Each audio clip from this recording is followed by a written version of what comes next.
Salut tout le monde, j'espère que vous allez bien. Je vous retrouve aujourd'hui sur la chaîne YouTube pour une nouvelle vidéo Update Lecture, point lecture, donc une vidéo au fil des livres dans laquelle aujourd'hui je vais vous présenter non pas 3 livres mais plutôt 4, puisqu'il y a surtout des suites et des fins de saga et un one shot.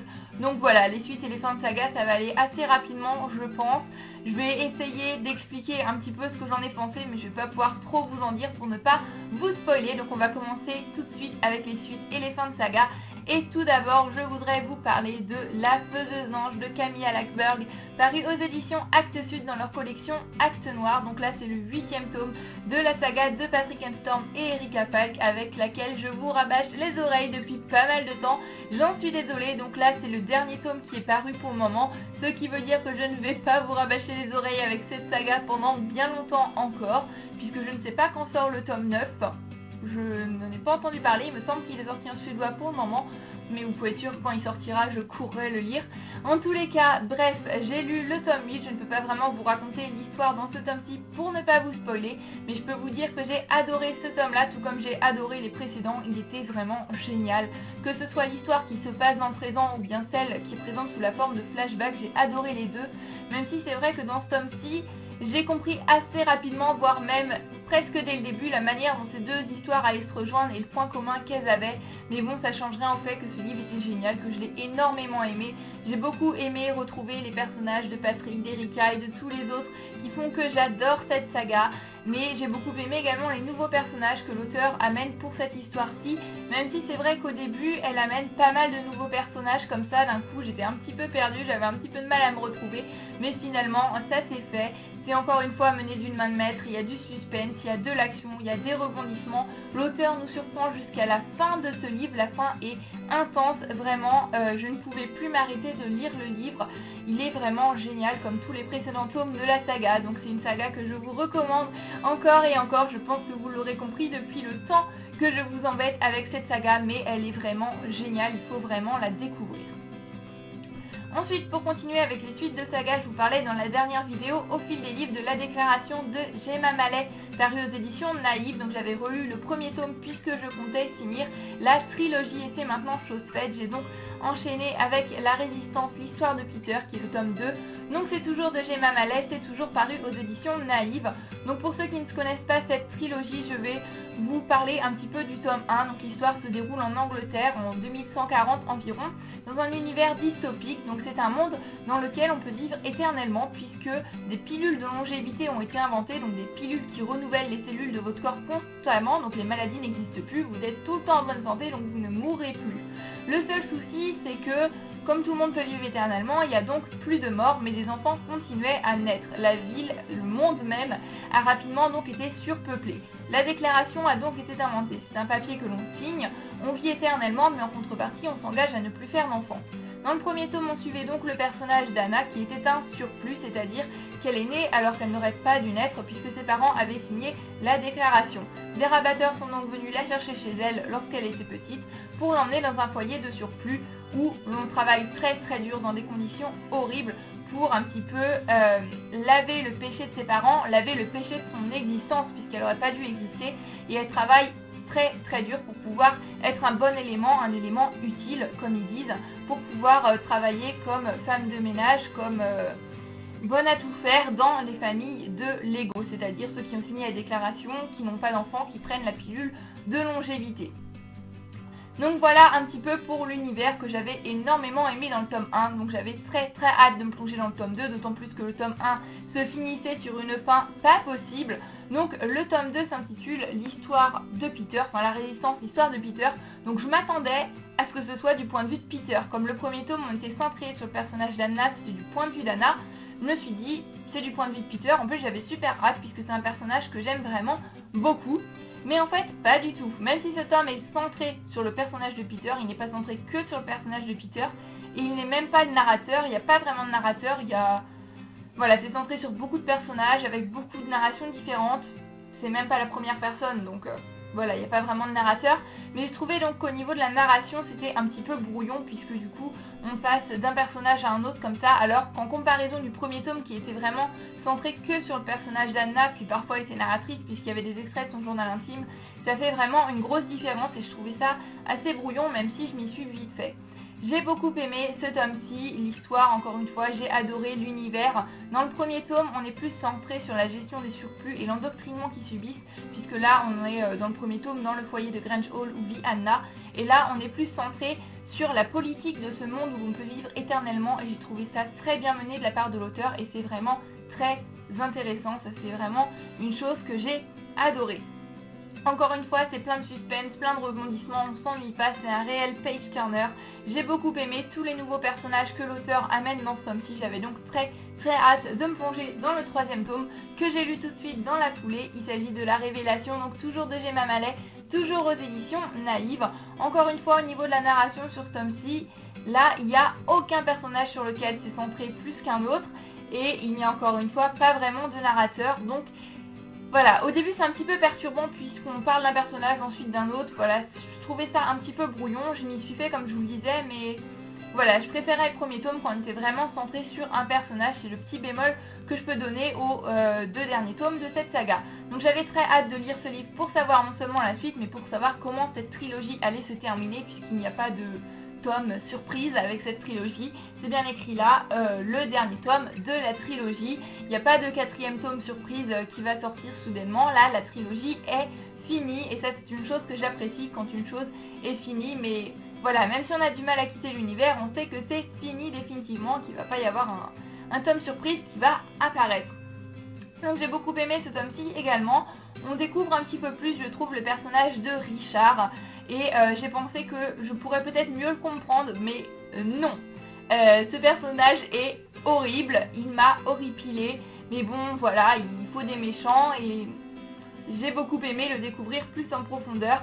J'ai trouvé quelques longueurs dans ce livre, malheureusement, mais je l'ai tout de même dévoré. C'est un réel page turner. Encore une fois, il y a des rebondissements, du suspense et l'auteur m'a surprise jusqu'à la fin du livre, à la fin de la saga. Et c'est une chose que j'adore, c'est pour ça que j'aime autant cette saga, je pense. Voilà, c'est vraiment génial et on découvre avec la fin de cette saga que la longévité, la vie éternelle, c'est peut-être pas une si bonne chose que ça. Donc pour résumer ce que je pense de cette saga, ce tome 2, j'ai pas le tome 1 en ma possession là, mais c'est vraiment une saga géniale. J'ai adoré l'univers, j'ai adoré l'écriture de l'auteur. Bon, c'est pas la meilleure saga que j'ai lue de toute ma vie, même si les deux tomes là, comme je disais, je trouvais la narration un petit peu brouillonne. Mais vraiment, c'est une saga dont on n'entend pas beaucoup parler et je pense qu'elle mérite qu'on en parle un petit peu plus. C'est une super saga dystopique que je peux que vous recommander.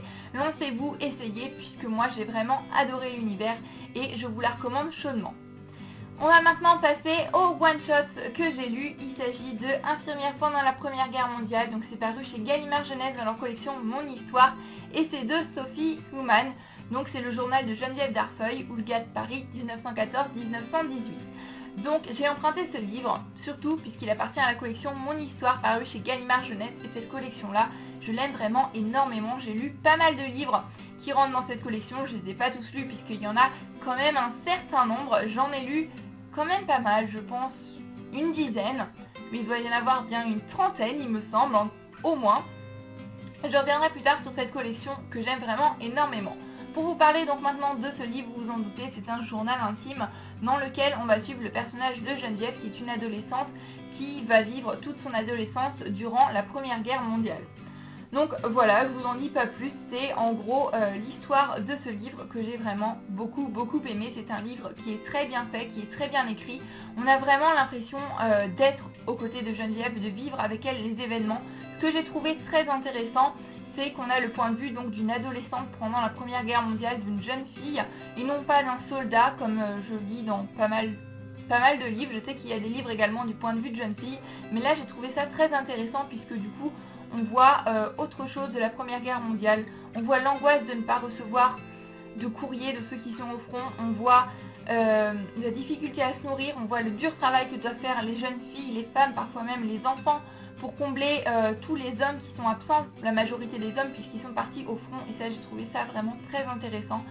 C'est très bien écrit, c'est une histoire en plus qui est touchante, qui est émouvante. Plusieurs fois j'ai eu les larmes aux yeux. L'auteur sait vraiment transmettre les sentiments de son personnage à son lecteur et ça, voilà, ça m'a très touchée. C'est absolument pas français, j'en suis désolée.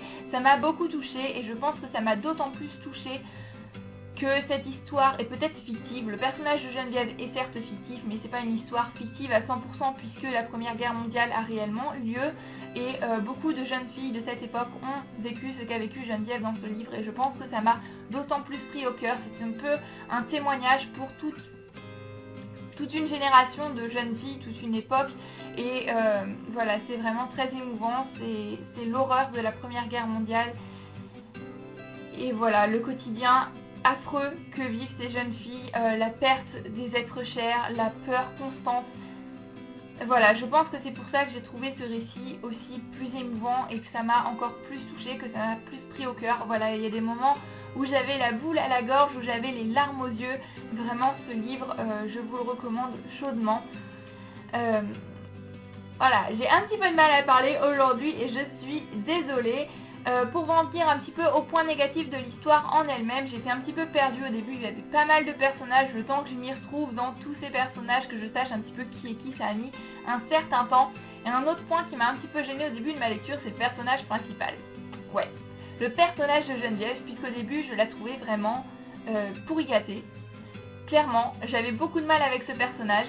Je me suis dit, voilà, c'est sous forme de journal intime, j'aime pas le personnage principal, ça va pas trop le faire. Mais finalement, au fil des pages, on la voit mûrir et au fil des pages, je me suis attachée à elle. Donc ce qu'elle vit m'a d'autant plus touchée. Plus je tournais les pages et plus ce qu'elle vivait me touchait, me bouleversait. Donc voilà, c'était juste magnifiquement bien fait, magnifiquement bien écrit. Tout comme les livres de la collection Mon Histoire que je recommande chaudement. Et donc je vais maintenant vous parler un petit peu plus de cette collection qui est très bien faite, comme je le disais. Donc c'est une collection qui plonge le lecteur dans différentes époques. Donc par exemple celui-ci est sur la Première Guerre mondiale, il y en a sur la Seconde Guerre mondiale, il y en a sur la Révolution russe.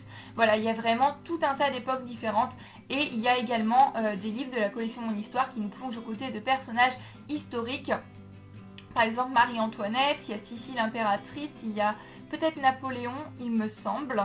Voilà, il y a tout un tas de personnages historiques, il y a tout un tas d'époques, d'événements, que ce soit en France ou même à l'étranger. Hein. Il n'y a pas que des personnages français ou des événements français. Et c'est vraiment très intéressant. Je me répète, mais c'est vraiment très intéressant, très bien fait, très bien documenté. On voit que les auteurs font des recherches énormes. Et en plus, à la fin de chaque livre, vous avez voilà, une liste. Donc une liste de livres à lire sur le thème n'importe le livre. Donc là, c'est sur la Première Guerre mondiale. De films à voir et de lieux à visiter. Donc si vous voulez vraiment approfondir vos connaissances sur le sujet, puisque ça vous a passionné, que vous avez vraiment beaucoup aimé ce thème et que vous voulez en apprendre plus, vous avez déjà une petite liste de livres à lire, de films à regarder ou quoi, et je trouve ça vraiment super comme idée, super intéressant. Donc concernant l'écriture de ces livres, c'est remis dans le contexte, dans le vocabulaire de l'époque un petit peu, donc ils essayent d'être au plus proche, c'est quand même des journaux intimes, donc il faut être, je pense, vraiment au plus proche de l'époque, au plus proche de leur manière d'écrire, de parler, de s'habiller même, de vivre. Mais ça reste tout de même de la littérature jeunesse, ça reste tout de même de la jeunesse, donc voilà, je sais que certains n'aiment pas la jeunesse, moi ça ne me dérange absolument pas, mais je vous conseille quand même de tenter au moins un livre de cette collection, puisque voilà, on le remarque même pas, on est tellement immergé dans le livre, on vit tellement de choses aux côtés des personnages principaux, aux côtés de ceux qui écrivent leur journal. Voilà, je pense que c'est le genre de livre qui pourrait faire aimer l'histoire aux enfants qui n'aiment pas cette matière, et ça, c'est juste exceptionnel, c'est juste fantastique. En plus, ces livres en eux-mêmes, ils sont super bien faits, je trouve super jolis, ils sont en hardback. Voilà, avec les pages un petit peu vieillies, je sais pas si vous allez voir à la caméra ici.